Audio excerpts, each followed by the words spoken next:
Hi everyone, sorry for the fast pacing, I come from shorts. Enjoy the 8 bootcamp stories. There are 2 critical mistakes that recruits can make in bootcamp. First, the less crushing one, disrespect. The first 2 weeks are exhausting as new recruits are training and being yelled at non-stop. New recruit Jake was extremely tired after 10 hours of training. During the last run of the day, Jake was lagging behind and was yelled at for it. It was too much, and he broke and said to the DI, "F you, I am not running anymore." The drill instructor smiled and said, "Sit and take your time." Then he turned to the rest of the platoon and made them do extra laps. With each lap, they were made to say one of 2 things to Jake: "Thank you," or "Battle buddy." You could see and hear hatred growing with each lap. The world comes to a bitter end for you if you lose your rifle. The whole damn compound searches for your rifle, cursing your name as they do. If they find it, you get charged and probably lose a rank. I never misplaced my rifle. Someone in our company did, and after 20 minutes of searching, they found it in a bathroom stall. The whole platoon got pitted. The DI got tired, and another DI pitted them some more. It is not fun. You get sweaty, and then the sand gets everywhere. The general's daughter asked for special treatment during boot camp. He got it, and he did not like it in the slightest. First, his nickname, and later, his biggest mistake. In boot camp, there was this smartass Mike. During an intensive training day, the drill instructor told him, "Your push-ups, private, are the worst I have ever seen." Mike responded, "My dad, a general, said that they were good enough." The drill instructor didn't give a flying duck and, without skipping a beat, started trashing him and calling him the general's daughter. In about the 4th week of training, the general's daughter was called front and center. The DI told him, "Okay, now drop and give me 40. To our surprise, he had the audacity to place his hands on his hips and say, "My dad told me all I had to do for you is 10. After we heard him say that, you could have heard a flea fart through a brick wall. The drill switched to Grim Reaper mode. "Oh, really?" Again, I couldn't give a duck if your old man was Jesus. But okay, 10 it is. Now drop and do 10. Now get up. Run in place for 1 minute. Now drop and do another 10. So, private, I can make you do 10s all ducking day long. The rest of the day was soul-crushing for him.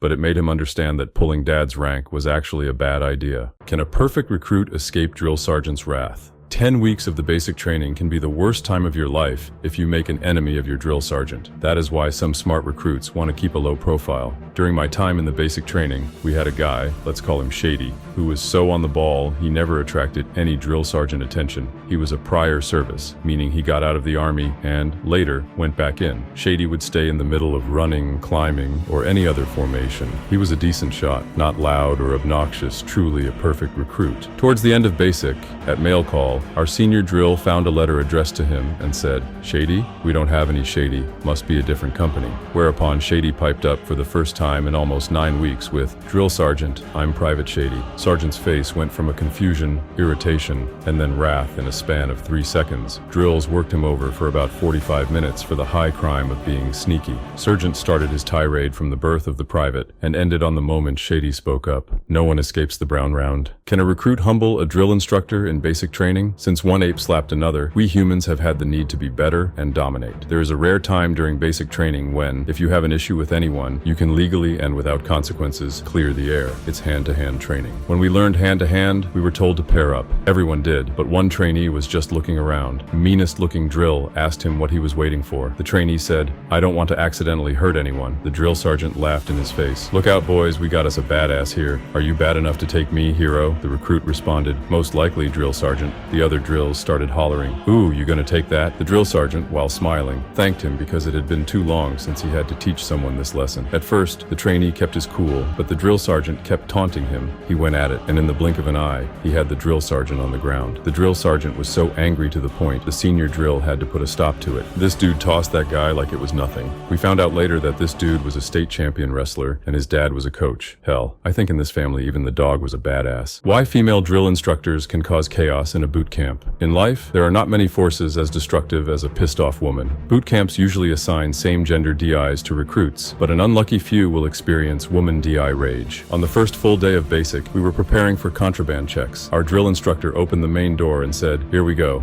DIs streamed into the bay, yelling and causing chaos. A female DI walked up to my bunkmate and got in his face. He gave his reporting statement. "Sir, trainee, blah blah." The DI cocked her head and stared into his soul. She paused and replied, "Why don't you try that again, trainee?" me. My bunkmate lost all color in his face. His eyes widened in confusion and fear. He attempted to regain his composure while appearing to do trigonometry in his head. He meekly said, "Sir, trainee blah blah blah." Hellfire and brimstone appeared in her eyes. She angrily screamed, "Sir? I'm sorry. I left my duck at home today. Why don't you try calling me ma'am?" She then proceeded to tear his bag apart, throwing all of its contents across the bay. I stood there and contemplated all my choices that led to that moment in life. What is the worst mistake you can make in the military? It's being an asshole, but not in the way you might think. Every morning at 04:30 a.m., my team and I would go and clean hallways and bathrooms. Religious folks could join 30 minutes later after morning prayer. That was okay, but what infuriated us was when a non-religious guy would go pray in order to evade cleaning. This is where Mr. Asshole was a superstar. He would break every rule given a chance, like sneaking contraband onto the base. He got a nickname, Leech. Lazy evader escapes chores, habitually, and would rage every time he heard it. Being a leech paid off for him in the short run, but when the training got more intense, my teammates would help him less, even ignoring him if possible. They knew that when the time came and they would ask him for help,